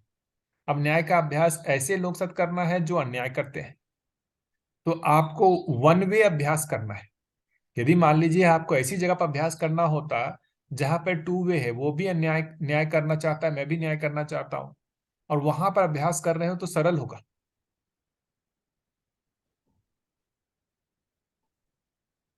है या नहीं? तो अभी की स्थिति में मुझे लगता है अभ्यास करना थोड़ा सा कठिन है, लेकिन मुझे लगता है कि तरीका तो यही होगा, क्योंकि समाज में जो गुणात्मक परिवर्तन होगा वो ऐसे ही होगा जैसे बाबा जी ने किया, उसमें से अब हम लोग में से कुछ लोग समझ करके उसको करेंगे। तो ये इनिशिएशन है। ऐसा लगता है कि ये मतलब 700 करोड़ में अकेले हमारा क्या प्रभाव होगा, लेकिन देखिए बाबा जी ने, एक व्यक्ति ने जो जिया, उसका प्रभाव मान लेते हैं 1000 व्यक्ति तक ही गया। अब ऐसे 1000 व्यक्तियों में यदि उस तरीके का जीने दिखने लगता है, तो ऐसे 1000 लोगों में से हर एक व्यक्ति से 1000 लोगों तक पहुंचेगा, तो 1000 गुना 1000 हो जाएगा ना। तो 3-4 पीढ़ी में हर आदमी तक पहुंच जाएगा। तो मुझे जो लगता है कि हमको ये इस बात को देखना पड़ेगा कि जैसे एक बाबा जी ने स्थिर होकर के जिया, उससे कई लोगों को प्रेरणा मिली जीने की, हमारे को भी स्थिर होना पड़ेगा और वैसे जी करके दिखाना पड़ेगा। इससे क्या है, समाज में एक परंपरा बनेगी। वरना यदि हम इंडिविजुअली सिर्फ सोचें कि भाई मेरे करने से क्या होगा, तो फिर इस तरीके से कभी परंपरा ही नहीं बन पाएगी। और भैया हम जब न्याय करने लगते हैं और धीरता के साथ में बराबर लगे रहते हैं इस पे, तो उसका असर दूसरे पे आता है। ऐसा नहीं है कि वहां 0% असर आता है। वो भी एटलीस्ट न्याय ना भी समझा होगा तो भी अन्याय तो उधर की तरफ से भी कम हो जाता है। है ना? बिल्कुल। बिल्कुल होता है इसका असर। मतलब एक तो बड़ा चीज मैं देखता हूँ, ठीक है, मतलब हम उस सही ना करें, लेकिन हम उसके साथ गलत भी ना करें ना, विरोध भी हाँ, ना करें ना, इतना भी इसको कम्युनिकेट होता है। बिल्कुल। अभी तो क्या होता है कि हम लोग उल्टा, कि कहीं ना कहीं हम कुछ तो विरोध करना शुरू ही कर देते हैं, है ना, हम अपना जो भी है हमारी, हम उस पे दोषारोपण कर ही देते हैं, वहीं से सारा काम गड़बड़ा जाता है। मैं वही तो सोच रहा हूँ, जैसे मतलब मैं भी उलझा हुआ हूँ परिवारों में, कैसे इस चीज को, जैसे होता है ना संतुलन बिंदी को, कैसे पहचाना जाए, क्या किया जाए। बहुत कठिन हो रहा है कि भाई मैं गलती कर रहा हूँ, सामने वाला गलती कर रहा है, दोनों गलती कर रहे हैं, है ना, कैसे आइडेंटिफाई किया जाए, पिन पॉइंटेड, है ना। तो मेरी क्या इसमें भागीदारी होगी, मैं क्या इसमें इंप्रूवमेंट ला सकता हूँ, ये सब तो सोचने के बिंदु है ना। भैया कई बार मैं मेरे स्वयं में तो ऐसे देखता हूँ, अभी आप कह रहे हैं वही स्थिति कि जैसे एक क्वेश्चन होता है कि ये कैसे होगा और ये कब तक होगा, तो मैं तो मेरे में ये देखा है मैंने, और मैं तो इसको ऐसे पकड़ पाया हूँ कि जो सही का अपने को कैंडिडेट मिल गया और सही क्या है उसको समझ के करने जाते हैं, तो मैं तो मेरा करता हूँ और आराम में रहता हूँ। अब ये कब कितने समय में पूरा सार्वभौम व्यवस्था होगी, अखंड समाज होगा, तो इसके लिए कार्यक्रम कितना बन सकता है, मैं ऐसे उसको देख पाता हूँ कि मैं तो जितना जितना सही समझा है वैसे वैसे जीने लगा हूँ, तो मैं तो आराम में हूँ, तो मेरी स्थिति सही हो रही है। अब ये पूरा फैलाव कब तक होगा, वो आगे का स्टेप कई बार मैं ऐसे सोचता हूँ। तो एक बार एक उदाहरण, मैं उदाहरण क्या है, कोई अवसर थे तो मैं उस टाइम कोई दूध का काम करता था, तो मैं शुद्ध दूध की एक मानसिकता मेरी बन गई कि लोगों को शुद्ध दूध पिलाऊंगा। तो मैं साल भर करके वो मेरे को ऐसे मैं डिगमगाने लग गया। तो जज साहब थे, उनको मैंने कहा अकेले आदमी से साहब क्या होता है, कितना शुद्ध करेंगे, तो उन्होंने कहा कि जब मिलावट शुरू हुई थी तब भी एक ही आदमी ने शुरू की थी। तो आप ये ध्यान में रखो कि शुद्ध भी एक आदमी से शुरू होगी और मिलावट भी एक आदमी से। तो मैं कई बार कुछ उदाहरणों को ऐसे, कुछ बातों को पकड़ के मैं सोचता हूँ, मैं खुद आराम में रहता हूँ, तो सही के कंटेंट में जीता हूँ, तो मैं खुद आराम में रहता हूँ, तो मेरा काम तो हो रहा है, वो आज से ही शुरू हो गया, ऐसा समझ लो। बढ़िया भैया। हम लोग आपको सुनते हैं संडे को, क्योंकि हम भाव से जुड़े हैं। हमें पता है कि बिना अपेक्षा आप हमारे लिए जो कुछ भी कर रहे हो, तो भाव में दूरी का सवाल ही नहीं है, नजदीक हो या दूर हो, भाव है ना, तो बात बनती है। और ऐसे ही बाबा जी का आपने बोला ना कि 1,000 आदमी से 1,000 गुना हो सकता है। ये भाव के बदलाव से भले हमें किसी के साथ कोई गलती हुई थी, लेकिन उनके प्रति हम पॉजिटिव भाव रखेंगे ना, तो दूर होगा तो भी उनके अंदर भी पॉजिटिव आएगा। बिल्कुल भैया, देखिए एक तो मतलब मैं जो बताता हूँ कि मेरे लिए मुझे क्यों अच्छा लगता है कि भाई आप सब लोगों से डिस्कशन करता हूँ। मेरे अंदर भी पॉजिटिविटी आती है।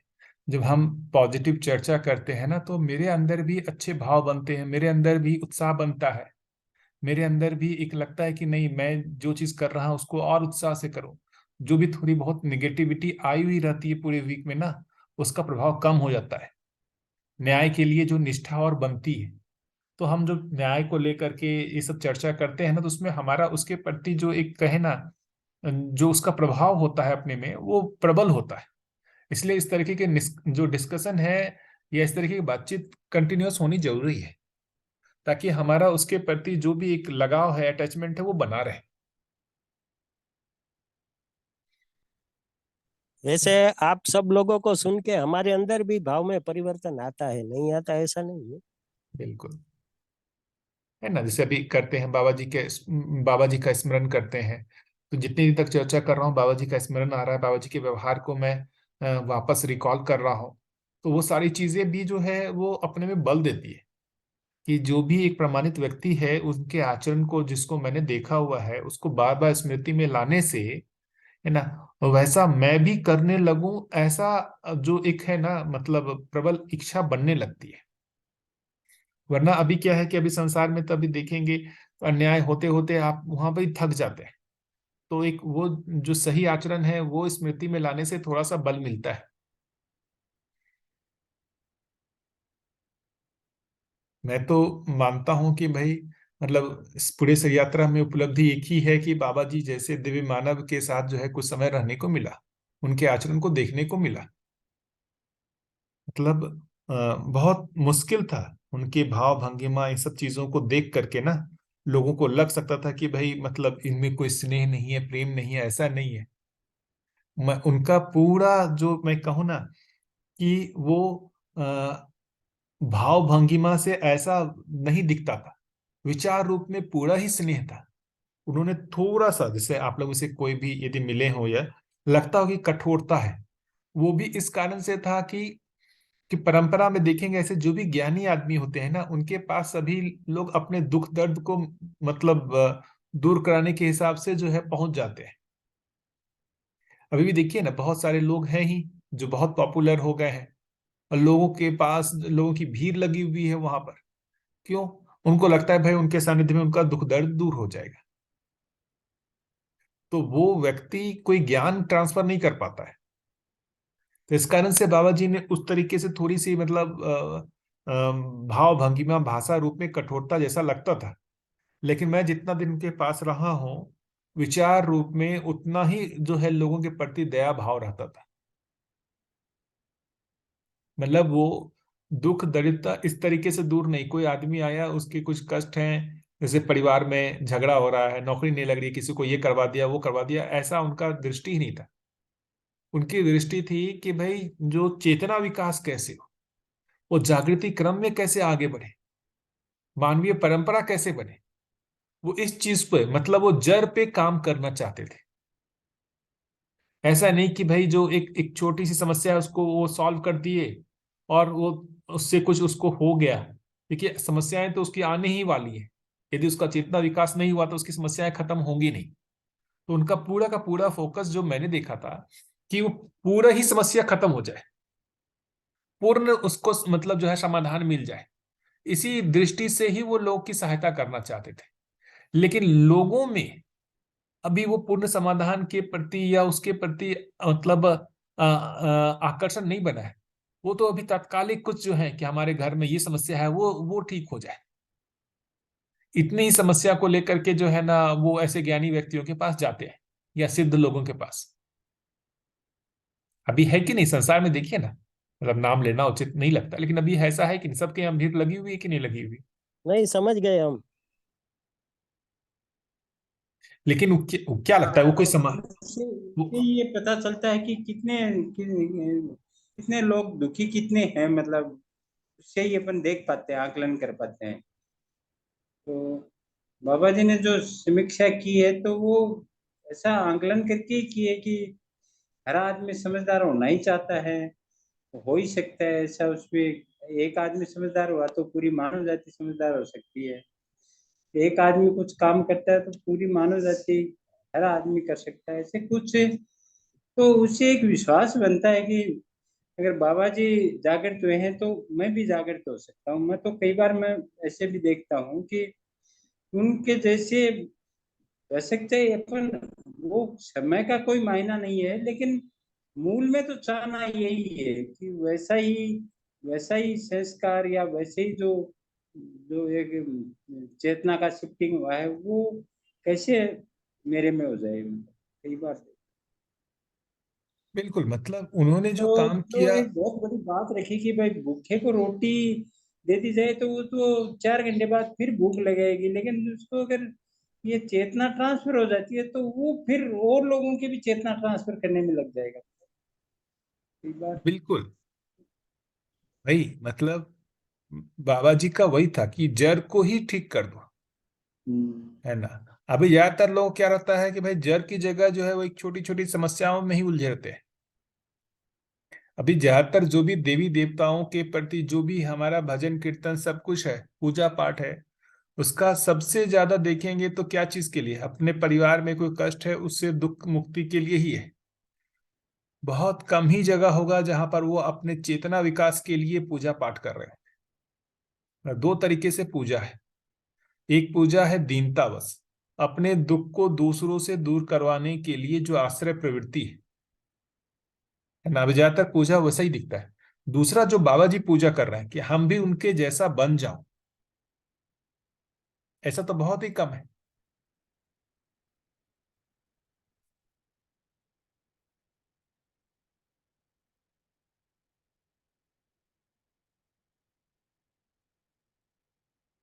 बढ़िया। अच्छा, एक आप लोगों को सूचना भी देनी थी कि सोम भैया का थोड़ा सा आज जो है प्रॉब्लम हुआ था शिविर के दौरान। और बट ठीक है, उनकी सर्जरी हुई है और क्या अभी हुआ भैया? ठीक है। उनको थोड़ा सा मुझे लगता है ऐसा हार्ट अटैक टाइप आया था। अरे, हम्म। तो सर्जरी हुई है, स्टंट वगैरह डला है क्या? हाँ, स्टंट आज डलाया है उनका, आज कहाँ ही पे सुबह थे। किसने, है कहाँ भैया? अभी अहमदाबाद में है। एकदम से अचानक? हाँ, आज अचानक ही शिविर लेते हुए ही शिविर चालू किंग्स विला में, शिविर चालू अहमदाबाद में अभी तक। हाँ चालू था ये वीक में।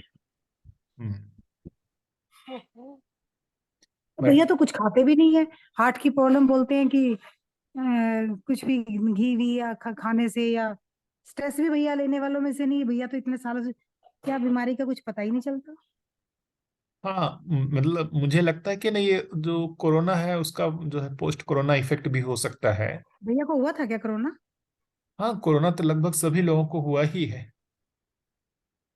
और वो तो कोरोना सबसे ज्यादा वालों को ट्रबल। हार्ट की, कोरोना वालों को हार्ट प्रॉब्लम आ रही है, बहुत केस आए हैं। वैक्सीन वाले को भी आ रही है, जिन्होंने वैक्सीन लिया है उनको भी प्रॉब्लम होता है। लेकिन ये तो बड़ी, बढ़िया है, मतलब वो पूरी तरीके से सही समय पर सारा कुछ हो गया। और मतलब अभी ठीक है, काफी अच्छे हैं। एक दो दिन में होगा तो डिस्चार्ज भी हो जाएंगे। ओके। हम्म, क्योंकि मैंने देखा है कि भाई उनमें मतलब गजब का उत्साह उमंग है और इतना अच्छा भाव है। इस पूरे दर्शन को लोकव्यापीकरण करने के लिए पूरा इसे एकदम कहे ना, पूरा जिंदगी लगा दिया है उन्होंने, है ना। भैया दिल्ली और में तो भैया पूरी तरह से छाए हुए हैं। हाँ, नहीं, सबसे बड़ी बात मतलब दिल्ली गुजरात में तो भैया का पूरा वो है। और उतना ही सामान्य बने हुए, उतना ही सामान्य सरल बने हुए, है ना। वो मान सम्मान और ये सब चीज, मतलब एक जो इतना ही मिला उससे, वो ऐसा नहीं है कि मतलब वो सामान्य जो अपना सरलता सुख खो दिए, वो एकदम बने हुए अति सामान्य। ये एक बहुत बड़ी बात लगती है कि भाई उनमें जो ये मेरे को दिखता है कि एकदम जेन्युइनली जो लोगों के लिए वो है, मतलब कि लोगों तक ये पहुंच जाए। ये मैं बहुत उनका जो देखता हूँ अच्छा जो भाव है ना, मुझे बहुत ही वो लगता है, अद्भुत लगता है। भैया बैक टू बैक सेशंस लेते हैं भैया, और हम बोलते थे थकते नहीं। उनकी स्ट्रेस बैक एक बहुत होती ना, थी कई इतनी बार। मेहनत करते हैं। हाँ, उनकी कई बार बैक एक होती थी, उसके बावजूद भी मतलब कॉन्टिन्यूअस सेशंस लेते रहते हैं। बहुत मतलब बहुत उत्साह है, बहुत बहुत बहुत मतलब उत्साह। मुझे भी बहुत लगता है कि भाई इस दर्शन के लिए जो भी करने का उन्होंने निसंकल्प लिया है इस यात्रा में, उसको बहुत हम्म, निष्ठा से बहुत ईमानदारी से करते हैं। पूरे समर्पित, पूरी तरह से हाँ, समर्पित। एकदम। और सबसे बड़ी बात है समर्पण, उसके साथ साथ जहां भी हो रहा है सब लोगों को जोड़ना, है ना, मतलब सब लोगों को हम्म, शामिल करना, वो भी बहुत बढ़िया करते हैं। हापुड़ में ही हो गया, गुजरात में हो गया, तो उनके जो भी हो गए तो उसमें सभी लोगों को जोड़ना, सब लोगों को अध्ययन में लगाना, है ना, मतलब होता है ना सबके साथ चलना, अकेला नहीं। ये बहुत ही बढ़िया उनका लगता है। और मतलब कभी भी जुड़ाव भी मैंने, बहुत अच्छा बना लेते हैं भैया वो। हाँ कभी भी सेशन मैंने लेते देख, हैं तो बहुत बढ़िया जुड़ाव बनाते हैं, बहुत कनेक्शन इतना जबरदस्त बनाते हैं। मतलब जितने लोग बैठे होते हैं ऐसे होता है कि इन ऑ ऑफ भैया, ऐसा रहता है हमेशा। हाँ सबके साथ और हर तरीके के लोगों के साथ, चाहे गांव का हो, शहर का हो, छोटा हम्म, बच्चा हो, बड़े हो, बुजुर्ग हो, सबके साथ वो जुड़ जाते हैं। बिल्कुल, बहुत बढ़िया जुड़ते हैं। और मतलब इतना होने के बाद भी कभी भी जो है वो एक गुरु पद में है और दूसरे को शिष्य के जैसा बिल्कुल नहीं, एकदम मित्र संबंध जो है वो सबको मित्र के रूप में, एक समकक्ष रूप में देखते हैं। मेरे को तो बहुत ही मतलब आश्चर्य होता है, अद्भुत है उनका।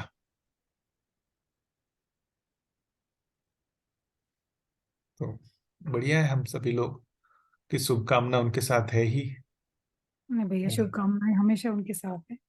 मैं हाँ, तो सोम भैया का ही, मैं 90% उन्हीं के सुनती रहती हूँ सारा दिन। बिल्कुल।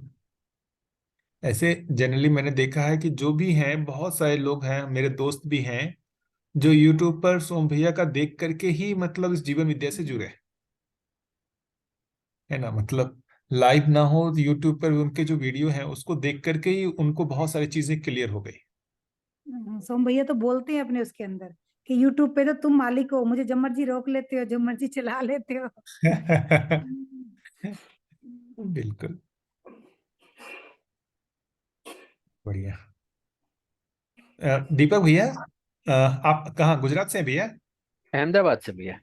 हाँ, कहाँ हो रहा था शिविर भैया, कैसे हुआ कुछ बताएंगे? किंग्स विला है ना, 7 स्टार रिसोर्ट्स है। हाँ हाँ। हाँ, उसमें दिल्ली के कुछ अफसर भी आए हुए हैं। और तो मतलब शिविर चालू है उतना ही पता है, ये तो आपने न्यूज़ दिया, मुझे पता नहीं था अभी सोम भैया को जो हुआ।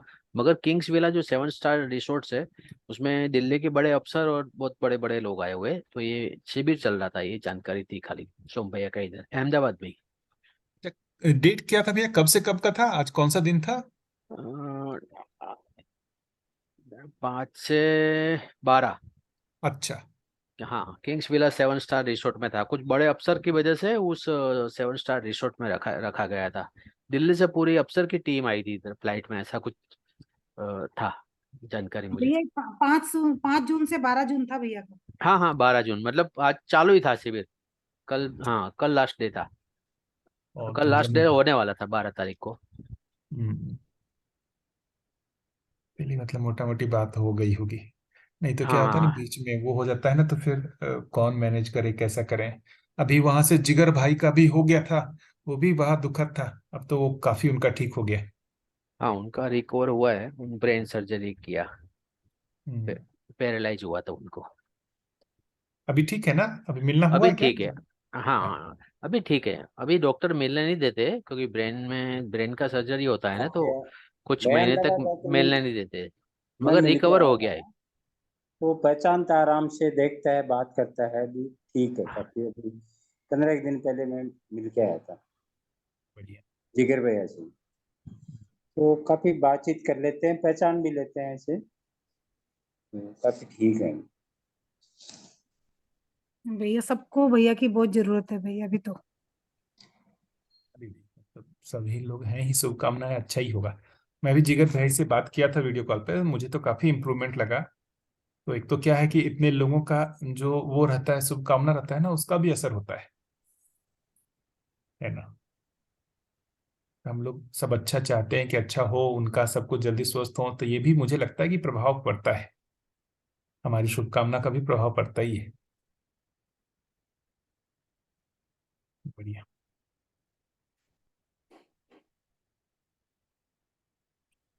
और भैया जब जैसे जैसे जीवन का ज्ञान होता है तो ये स्वयं की मानसिकता का भी काफी इसमें मैं तो रोल देख पाता हूँ।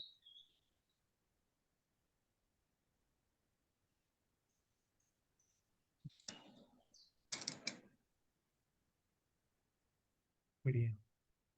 और कोई? सुन भैया, भैया आज हुआ कल हुआ? आज ही हुआ है दीदी, सुबह। ओके। मेरे को ऐसा सूचना है कि आज ही सुबह शिविर लेते लेते ना कुछ 10 साढ़े 10 बजे उनको पसीना आने लगा और वहीं पर वो बैठ गए, लेट गए। तो लोगों को समझ में आया कि कुछ गड़बड़ी हो गया है, तो तुरंत उनको शायद वो एस्पिरिन की कुछ जो है गोली दिया और तुरंत हॉस्पिटल लेते आए। तो एक अच्छी वो बात रही कि गोली उसी एकदम, टाइम मिल गई और उस टाइम दी तो उससे बहुत फर्क पड़ जाता हाँ मतलब उनको जो ट्रीटमेंट मिलना चाहिए था वो क्विक, मतलब है। बहुत जल्दी मिल गया, ये अच्छा रहा। हम्म, वरना हम्म। जितना लेट होता है इन सब चीज़ों में उतना ही कॉम्प्लिकेशन बढ़ जाता है। तो ये एक अच्छी चीज़ रही कि मतलब जो बेस्ट फैसिलिटी उनको मिल सकती थी वो एकदम तुरंत मिल गया उनको, इसलिए काफ़ी राहत है। और वो ये भी सुनने हाँ में, भैया, सुबह सुबह ये कह रहे हैं कि अभी उन्होंने शुरू ही किया था सेशन, 1 मिनट अच्छा। बोले थे सिर्फ, उनका ब्लड प्रेशर डाउन हो गया था हम्म, और फिर हॉस्पिटल ले गए तो बहुत माइनर सी ब्लॉकेज थी। अभी वो बिल्कुल ठीक है, बस अंडर ऑब्जर्वेशन, वो तो रखना ही है डॉक्टर्स ने, अंडर ऑब्जर्वेशन में। तो हमारे एक सर हैं जो कोऑर्डिनेट करते हैं ना दिल्ली के जितने प्रोग्राम्स हैं ना ये वाले, मैंने उनको कॉल करके इमीडिएट पूछा फिर अभी अभी, अच्छा। तो ये पता चला वहां से। जी। अभी ठीक है ना, बढ़िया है ना? हम्म। बढ़िया। बहुत।